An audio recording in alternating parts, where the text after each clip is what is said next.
तो guys Mumbai Indians का IPL 2025 में परफॉर्मेंस इंप्रेसिव रहा। अब गाइज ये टीम प्लेऑफ तक पहुंची, लेकिन टाइटल जीतने से 1 या 2 कदम दूर रह गई और गाइज ये प्लेऑफ से ही बाहर हो गए थे।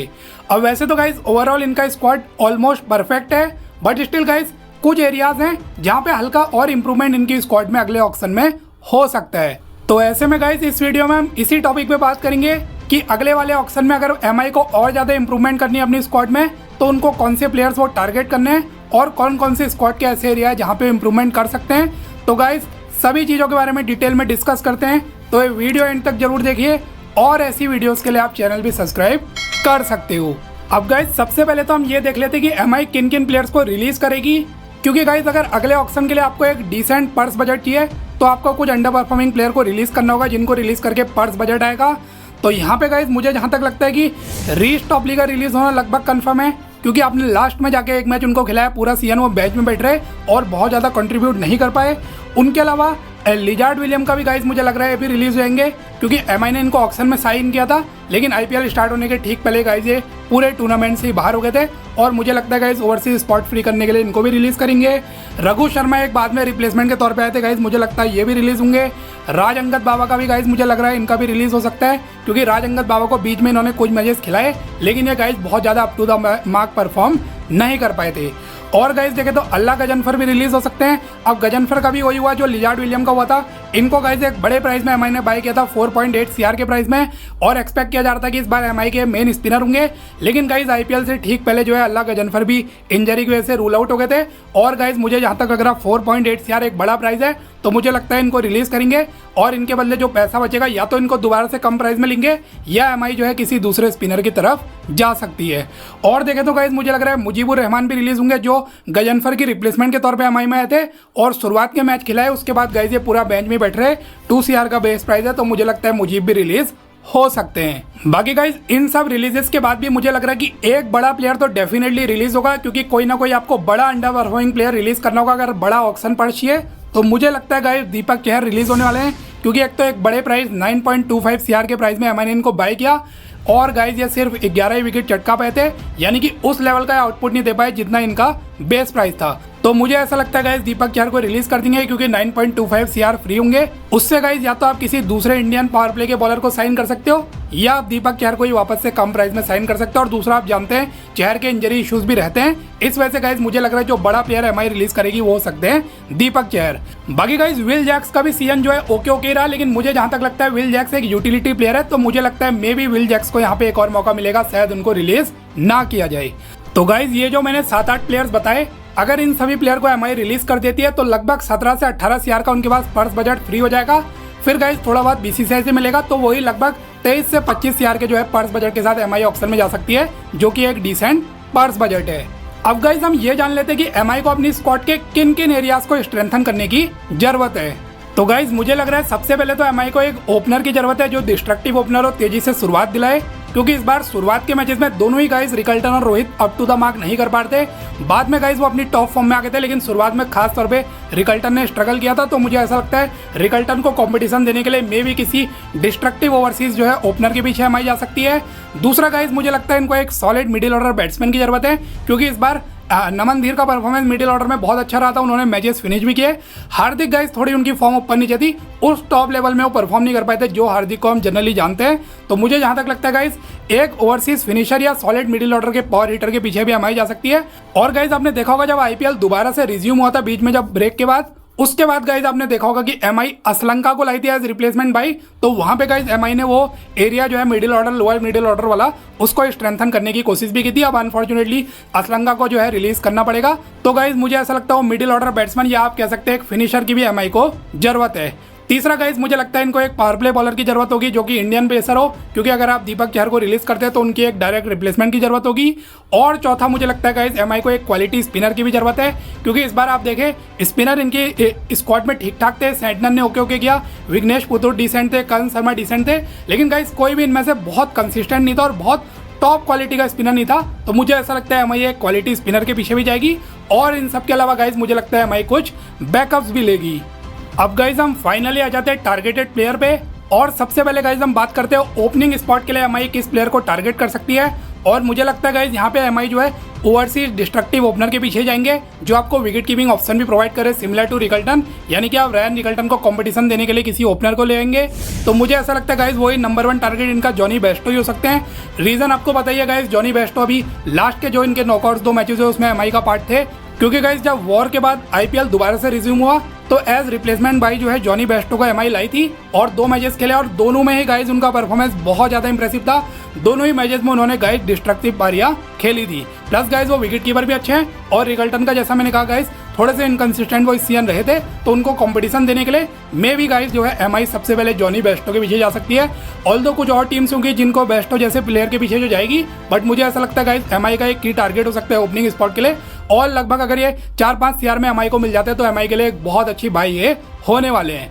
अब इन केस गाइज अगर बेस्टो के पीछे जाते हैं और उनको बाय करने में सक्सेसफुल नहीं हो पाते हैं, तो मुझे ऐसा लगता है गाइज एक और टारगेट इनका फिर फिन एलन हो सकता है उस केस में, क्योंकि फिन एलन भी न्यूजीलैंड के लिए बहुत अच्छा कर रहे हैं और ऑल ओवर वर्ल्ड में जहां भी गाइज ये T20 लीग खेले वहां बहुत इंप्रेसिव परफॉर्मेंस कर रहे हैं। ये भी सिमिलर टू बेस्टो जो है डिस्ट्रक्टिव बैट्समैन है, डिस्ट्रक्टिव शुरुआत दिलाते हैं, प्लस गाइज ये विकेट कीपर भी बहुत अच्छे हैं। तो मुझे ऐसा लगता है गाइज ये 2 टारगेट एमआई के हो सकते हैं ओपनिंग स्पॉट के लिए, जो कि पहले होंगे जॉनी बेस्टो और इन केस उनके पीछे नहीं जा पाते तो ये फिन एलन के पीछे जा सकते हैं। नेक्स्ट गाइज हम बात कर लेते हैं मिडिल ऑर्डर स्पॉट के लिए एमआई किस प्लेयर को टारगेट कर सकती है, क्योंकि जैसा मैंने कहा गाइज मिडिल ऑर्डर में उनको एक ओवरसीज बैट्समैन की जरूरत है जो पावर हिटिंग कर सके। और कभी कभी आपको मान लीजिए विल जैक्स को नहीं खिलाना, वो उनकी फॉर्म ऊपर नीचे चल रही है, तो उनके बदले गाइज वही सूर्या नंबर 3 में आ जाएंगे, तिलक नंबर 4 में आ जाएंगे और फिर जो नंबर 5 या इनफैक्ट नंबर 6 में एक प्लेयर की ऐसी जरूरत है। तो वहाँ पे गाइज मेरे अकॉर्डिंग इनका एक परफेक्ट टारगेट ग्लेन फिलिप्स हो सकते हैं, जो कि न्यूजीलैंड के बैट्समैन है। और most probably guys Glenn Phillips को जो है गुजरात टाइटंस रिलीज कर देगी, क्योंकि इस बार आप जानते हैं जीटी ने उनको एक भी मैच नहीं खिलाया और गाइज उसके बाद वो इंजरी की वजह से आईपीएल से बाहर हो गए थे। तो ऐसे में गाइज एमआई के पास बहुत अच्छा चांस होगा ग्लेन फिलिप्स जैसे 3D प्लेयर को अपनी टीम में शामिल करने का। इनफैक्ट मैं कहूँगा 40 प्लेयर है गाइज ये, क्योंकि मिडिल ऑर्डर में आगे पावर हिटिंग ये कर सकते हैं और जरूरत पड़ी गाइज इनिंग एंकर करने में भी केपेबल है। मान लीजिए ऊपर से जल्दी विकेट गिर गए तो इनिंग बिल्ड भी कर सकते हैं, पावर हिटिंग भी कर सकते हैं, मैच फिनिश करने में भी केपेबल है। फील्डर आप जानते हैं गाइज वर्ल्ड क्लास हैं, स्पिन बॉलिंग से एडवांटेज देते हैं। इनफैक्ट गाइज ये तो ऐसा प्लेयर है जरूरत पड़ी तो विकेट कीपिंग करने में भी केपेबल है, बट मुझे नहीं लगता उनकी जरूरत पड़ेगी। तो गाइज ग्लेन फिलिप्स मेरे अकॉर्डिंग एक परफेक्ट फिट हो सकते हैं एमआई के मिडिल ऑर्डर में।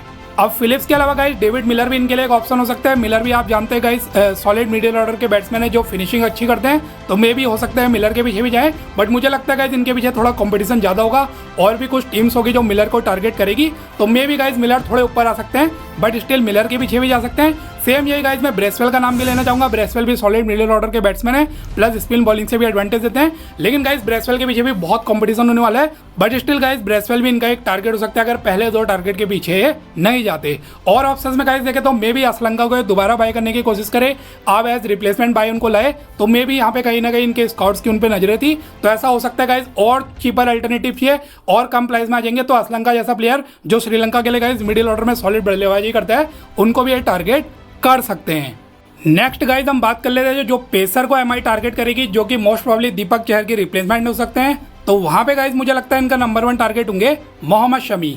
और गाइज आप जानते हैं कि मैं इतने वीडियो में भी बता चुका हूं कि एसआरएच मोस्ट प्रॉब्ली शमी को रिलीज करने वाली है, क्योंकि उनका सीएन एसआरएच में अच्छा नहीं गया, प्राइस बड़ा था और बाद के मैचेस में उनको ड्रॉप भी कर दिया गया था। तो ऐसे में गाइज अगर शमी एसआरएच से रिलीज हुए तो एमआई जैसी टीम के पास एक बहुत अच्छी अपॉर्चुनिटी होगी शमी जैसे वर्ल्ड क्लास पेसर को बाय करने की। और शमी के आने से गाइज इनकी पावर प्ले की प्रॉब्लम सॉल्व हो जाएगी। पावर प्ले में गाइज ये जेन्युइन विकेट टेकर हैं, सीम मूवमेंट इनकी बॉलिंग में बहुत अच्छी है, पेस है, तो पावर प्ले में विकेट चटका सकते हैं। प्लस गाइज ये डेथ ओवर में भी बॉलिंग करने में केपेबल है, वहाँ भी विकेट चटकाते हैं।